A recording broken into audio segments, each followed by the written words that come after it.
સુરેન્દ્રનગરના ભારતપરાના યુવા આગેવાનો દ્વારા ઉત્તરાયણના પર્વે કીડિયારું પૂરી સેવાનું ભગીરથ કાર્ય કર્યું।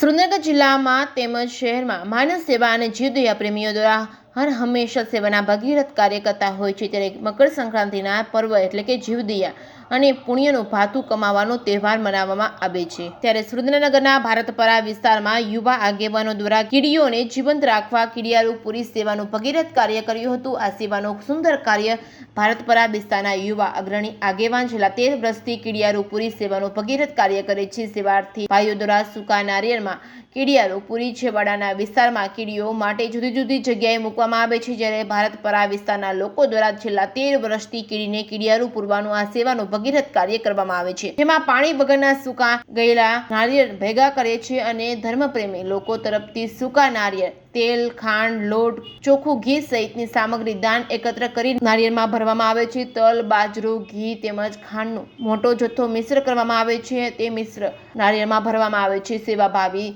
દાતા તરફથી દાન મળતું હોવાથી દર વર્ષે ઉત્તરાયણના પર્વ એ મોટી સંખ્યામાં નારિયેળ ભરવામાં આવે છે। સૂકા નારિયેળમાં જંગલ બીડ વિસ્તારમાં કીડીઓ માટે અલગ અલગ જગ્યાએ મૂકવામાં આવે છે। જ્યારે કીડીને કણ અને હાથીને મણ કર્મનો સિદ્ધાંત અનુસાર સદર સેવા યજ્ઞમાં સૌ લોકો હોશીથી જોડાય છે, તન મન ધનથી સાથ સહકાર આપે છે। તેવા સર્વ લોકોને સેવાભાવીને ખૂબ ખૂબ અભિનંદન અને ધન્યવાદ। આમ અત્યાર સુધીમાં લગભગ ઘણા નારિયેળ શહેરના છેવાડાના વિસ્તારમાં નાખવામાં આવ્યા છે, જેનાથી કીટકોની ભૂખ સંતોષાય છે। આપની એક સેવાથી કીડીઓને 6 મહિનાનો ખોરાક આપવા આવશે। Reporting by Mahesh Uteriya, Surendranagar.